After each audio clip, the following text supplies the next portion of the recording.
आज का टॉपिक हम शुरू करेंगे। लास्ट टॉपिक हमारा हुआ था write of the cell reaction. Cell reaction कैसे लिखते हैं, तो इसमें हमने देखे थे कि cell reaction corresponding to the cell notation is right on the exception that the right hand side electrode is cathode और left hand side is electrode is anode. ऐसा कुछ तो वो एनोड और कैथोड को एडजस्ट किया गया।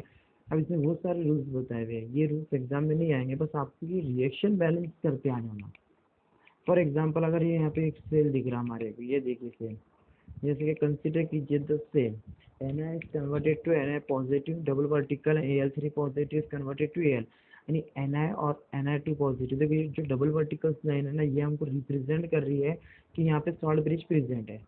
ओके, ये एक सेल रिएक्शन है, ये एक सेल दिया हुआ है। अब इसको क्या करना है, इसके हमको हाफ सेल रिएक्शन लिखना है, कंप्लीट सेल रिएक्शन ना। यहाँ पे हमको नजर आ रहा है कि जो Na है वो काय में कन्वर्ट हो रहा है, Na2 पॉजिटिव में। इसका मतलब Na ने क्या किया, अपना खुद का ऑक्सीडेशन किया। Na ने क्या किया, अपना खुद का ऑक्सीडेशन किया। देखो Na is converted to Na2 positive plus 2 electron. उसके बाद में Al3 जो है, Al3 पॉजिटिव वो कन्वर्ट हो रहा है Al के अंदर। इसका मतलब वो अपना रिडक्शन कर रहा है, इलेक्ट्रॉन को ले रहा है। तो देखो reduction half reaction, Al3 positive plus 3 electron converted to Al। तो ये हो गया सेल रिएक्शन। जो दिया था हमको सेल था, उसकी दोनों के भी हमने हाफ सेल रिएक्शन लिख डाले, ऑक्सीडेशन की भी और रिडक्शन की भी। उसके बाद में क्या होता है कि दोनों का हमको नेट ऑफ रिएक्शन निकालना है। अब नेट ऑफ रिएक्शन निकालने के लिए हमको क्या करना पड़ेगा, दोनों रिएक्शन को कंबाइन करना पड़ेगा। अब दोनों रिएक्शन को जब हमको कंबाइन करना है तो उसको थोड़ा सा बैलेंस भी करना पड़ेगा। जैसे कि ऊपर जो दिख रहे हैं वहाँ पे 2 इलेक्ट्रॉन है, नीचे जो दिख रहे हैं वहाँ पे 3 इलेक्ट्रॉन है। तो ये इलेक्ट्रॉन तो कैंसिल हो नहीं सकते, इसकी वजह से हमको क्या करना पड़ेगा, जो रिएक्शन नंबर 1 Na की है उसको 3 से मल्टीप्लाई करना पड़ेगा, और रिएक्शन नंबर Al की उसको 2 से। देखो the balance the electron oxidation reaction is multiply. जो ऑक्सीडेशन की रिएक्शन है उसको मल्टीप्लाई कर रहे हैं हम 3 से, और जो रिडक्शन की रिएक्शन है उसको मल्टीप्लाई कर रहे हैं हम 2 से। तो आप रिएक्शन से ऑप्टेन व्हेन एडेड। अब दोनों भी ऑप्टेन हो रही है। यहाँ पे देखो पहले वाले को 3 से मल्टीप्लाई किया Na वाली को, तो क्या मिला हमको, 3Na is converted to 3Na positive plus 6 electron. उसके बाद में 2Al3 positive plus 6 electron is converted to 2Al, यानी नीचे वाली को 2 से मल्टीप्लाई किया। अब सिंपल सी बात है, दोनों के इलेक्ट्रॉन कैंसिल हो जाएंगे, 6 इलेक्ट्रॉन इसके कैंसिल, 6 इलेक्ट्रॉन इसके कैंसिल। अब जो रिमेनिंग पार्ट है वो, जैसे कि 3Na plus 2Al3 positive arrow 3Na2 positive plus 2Al, ये आगे ओवरऑल से रिएक्शन। उतना सारे आपको याद रखने की जरूरत नहीं, सिर्फ आपको ये रिएक्शन कैसे लिखी जाती है। जैसे कि आपको ये सेल अगर दिया हो रहा, तो इसकी हाफ सेल रिएक्शन और नेट ऑफ रिएक्शन कैसे निकालना है वो आने ना। अगर कोई प्रॉब्लम है तो मैं देखूंगा, जब भी हम ऑनलाइन क्लास लेंगे तो उसमें मैं एक बार इसको और डबल से एक्सप्लेन करके दे दूंगा, कोई प्रॉब्लम नहीं है। या फिर क्लास खुलने के बाद जब भी आपको इसका कोई प्रॉब्लम रहेगा तो भी हम उसको सॉल्व कर सकते हैं, ऐसा कुछ वो नहीं है। पर ये एक बात याद रखो कि ये यूनिट के अंदर आपको रिएक्शन बैलेंस करना, नेट ऑफ रिएक्शन निकालना, हाफ से रिएक्शन लिखना, ये आना ज़रूरी है। जैसे कि यहाँ पे 2 रिएक्शन को हमने कंबाइन किए और उसकी नेट ऑफ से रिएक्शन निकाले। ओके, उसी तरीके से आपको ये सब चीज़ों का आना बहुत ज़रूरी है। इसके बाद में देखो उसने बताया आगे, अब यहाँ तक ये हो गया।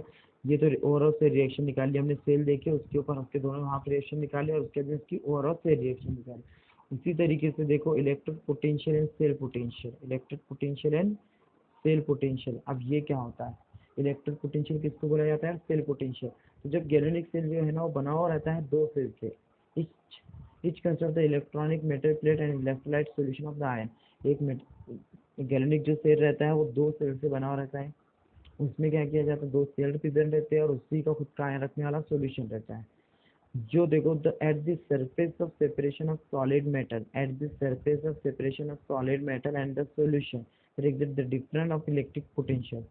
This potential, देखो आप, this potential difference stabilized due to the electrode half reaction। जो पोटेंशियल हाफ इलेक्ट्रोड की वजह से स्टेबलाइज होता है एट द इलेक्ट्रोड सरफेस के ऊपर, is the electrode potential. Electrode potential किसको बोला गया, वो पोटेंशियल डिफरेंस जो क्या हो रहा है, किसी इलेक्ट्रोड के, किसी हाफ इलेक्ट्रोड के सरफेस के ऊपर स्टेबलाइज होता है।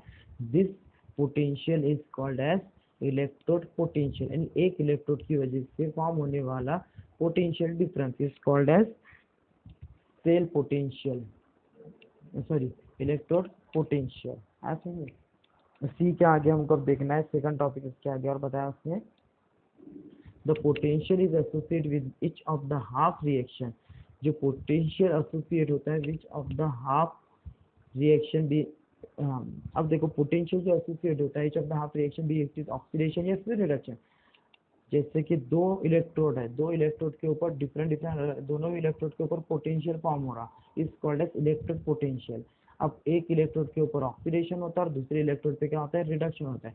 तो ऑक्सीडेशन की वजह से फॉर्म होने वाला potential is called as oxidation potential, और जो रिडक्शन की वजह से फॉर्म होगा potential is called as reduction potential.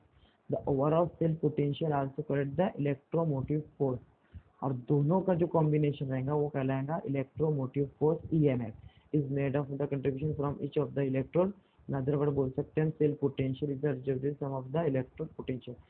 अब और वापस से बता रहा कि किसी एक इलेक्ट्रोड के ऊपर, किसी एक इलेक्ट्रोड के ऊपर फॉर्म, किसी एक इलेक्ट्रोड के ऊपर पोटेंशियल जो फॉर्म होता है, डिफरेंशियल पोटेंशियल फॉर्म होता है, जब किसी एक इलेक्ट्रोड के ऊपर जो पोटेंशियल फॉर्म होगा इज कॉल्ड एज इलेक्ट्रोपोटेंशियल। जैसे ये बोल सकते हैं this potential difference stimulated due to the electron half reaction, किसी हाफ रिएक्शन की वजह से जो पोटेंशियल डिफरेंस फॉर्म होगा is called as half, sorry is called as electrode potential.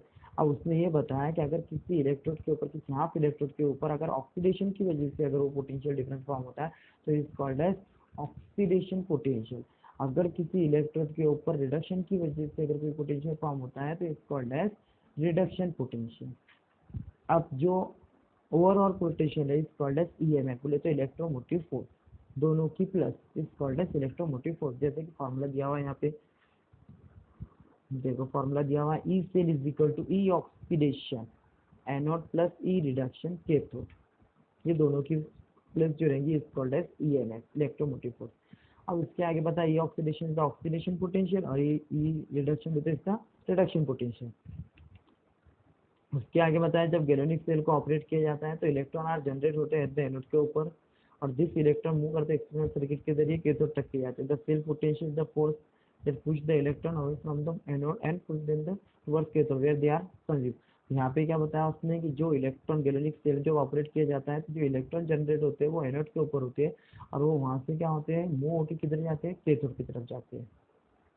उसके बाद में आता है स्टैंडर्ड पोटेंशियल। अब स्टैंडर्ड की अगर बात की तो स्टैंडर्ड सॉल्यूशन भी हमने सुने, उसी तरीके से स्टैंडर्ड पोटेंशियल हमको देखना।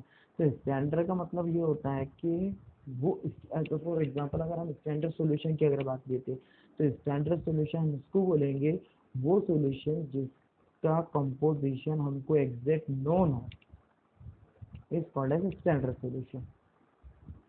जिसकी नॉर्मेलिटी बोलो या फिर कंपोजिशन हमको क्या हो, नोन हो, is called as standard solution. इसी तरीके से हमको अब देखना है स्टैंडर्ड पोटेंशियल क्या होता है। तो देखो यहाँ पे the electric potential and the cell potential, जो इलेक्ट्रिक पोटेंशियल रहता है और सेल पोटेंशियल रहता है डिपेंड्स करता है कॉन्सेंट्रेशन ऑफ सॉल्यूशन के ऊपर, pressure of the gas and temperature, the facility comparison of the different galvanic cell.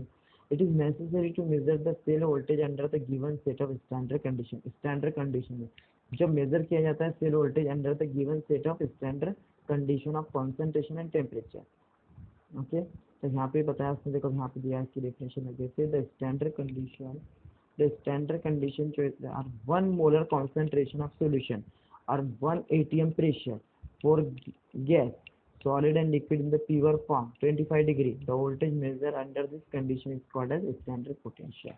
अब स्टैंडर्ड पोटेंशियल किसको बोला गया, स्टैंडर्ड पोटेंशियल का मतलब होता है द स्टैंडर्ड कंडीशन, जो स्टैंडर्ड कंडीशन हम चूज करते हैं उसके लिए, जैसे कि 1 मोलर कॉन्सेंट्रेशन हो गया ऑफ सॉल्यूशन का, 1 एटमॉस्फेरिक प्रेशर है और जो pressure for the gas solid liquid, gas solid liquid phase में है 25 डिग्री है, उस टाइम पे जो वोल्टेज मेंटेन, सॉरी जो वोल्टेज मेजर किया जाएगा under this condition is called as standard potential. The standard cell potential is the sum of the standard, sum of the standard electric potential similar. उसी तरीके से standard के लिए not का symbol use करना, ई not बोले तो ई जीरो का, देखो E zero cell is equal to E zero not oxidation plus E not reduction.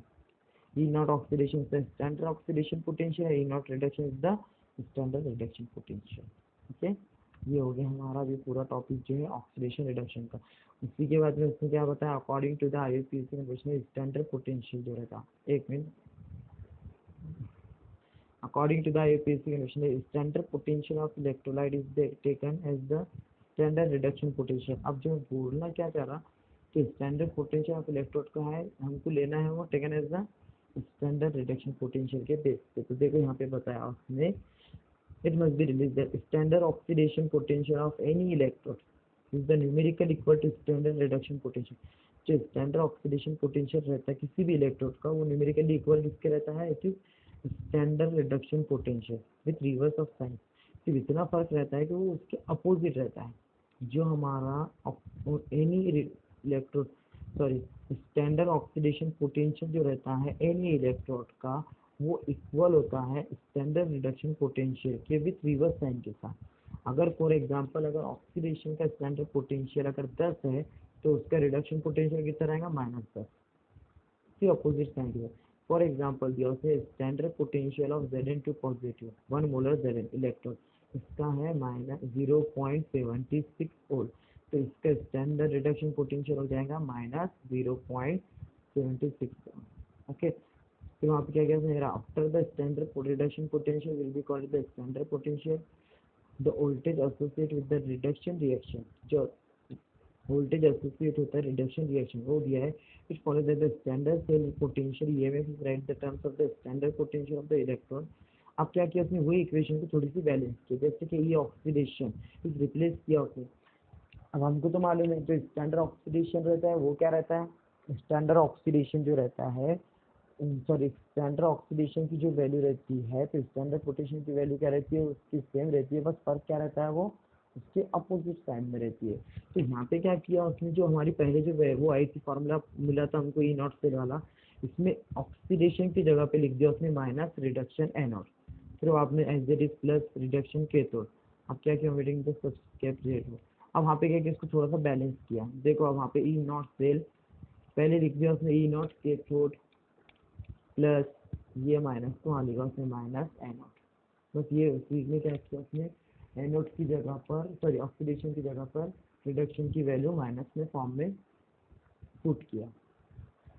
फिर इसके बाद में आता है depends of the cell potential on the concentration of Nernst equation. अब ये नर्स इक्वेशन है, ये हम देखेंगे से कल नेक्स्ट लेक्चर में देखेंगे।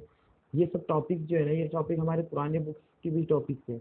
इसकी नोट्स वगैरह मैं आपको दूंगा, इसकी नोट्स वगैरह दूंगा, आपको जो बेहतर लगेगा इसमें से अगर ठीक लगा तो आप इसमें से भी पढ़ सकते हो उसको, या फिर आपको ऐसा लगा कि वो नोट्स में अगर इजी दिया हुआ है तो आप उसको नोट्स में से भी क्या कर सकते हैं, पढ़ सकते हैं। दोनों ही चीज़ें आपके पास में अवेलेबल रहेंगी, आप दोनों में से जो आपको बेस्ट लगा उसमें से आपको उसको पढ़ना है।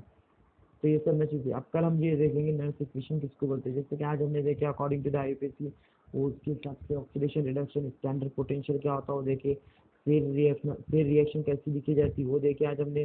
उसके बाद देखे पोटेंशियल डिफरेंस वगैरह, पोटेंशियल डिफरेंस और electrode potential and cell potential क्या रहता है, इलेक्ट्रोड पोटेंशियल उसको बोलते जो एक इलेक्ट्रोड के ऊपर ऑक्सीडेशन रिडक्शन के जैसे जो पोटेंशियल फॉर्म होगा। सेल पोटेंशियल बोले तो दोनों की sum is called as cell potential होता है। उसके बाद में स्टैंडर्ड पोटेंशियल देखिए, अगर सब चीज़ें अंडर द स्टैंडर्ड कंडीशन में प्रेजेंट है और वहाँ पे जो वोल्टेज मेजर किया जाता है इस कॉल्ड एज स्टैंडर्ड पोटेंशियल होता है। फिर इसके क्या देखिए हमने आईपीसी रूल के हिसाब से क्या किया, हमने उसको बताया कि जो ऑक्सीडेशन रहता है वो रिडक्शन भी सेम, दोनों भी सेम ही रहती है स्टैंडर्ड कंडीशन में। इस फर्क इतना रहता है कि ऑक्सीडेशन जो रहता है रिडक्शन उसका क्या रहता है, अपोजिट साइन में रहता है। इसकी वैल्यू वगैरह पुट की है, ये इतना ये ज़्यादा नहीं पूछा जाता है, ये हम पता चलिए फॉर्मूले वगैरह याद रखना आपको ज़रूरी है। ये फॉर्मूले आप नोट डाउन करके लिख लो, ई नॉट से ई ऑक्सीडेशन प्लस ई रिडक्शन। इसके बाद में ये फॉर्मूले, ये दो फॉर्मूलों का आपको ये काम है कि हम इसके से भी क्या करेंगे, हम न्यूमेरिकल्स वगैरह को सॉल्व करेंगे। ओके, तो इसके बाद में जो है depends of the potential on the concentration, next equation में बताया था कि कॉन्सेंट्रेशन के ऊपर वो डिपेंड कैसे करती है। तो ये हम नेक्स्ट लेक्चर में देखेंगे पूरा एक साथ में कंबाइन। फिर इसके बाद में कैलकुलेशन ऑफ सोल पोटेंशियल कैसा होता है, फिर इसके न्यूमेरिकल्स वगैरह, यानी ज़्यादा तो नहीं है यूनिट वगैरह, पर जो है आपको उसको अच्छे से अगर पढ़े आपको तो इजीली आपको आ जाता। कोई प्रॉब्लम अगर गई तो आप मुझे पूछ सकते हैं जैसे। ओके, अब नेक्स्ट टॉपिक हम कल देखेंगे।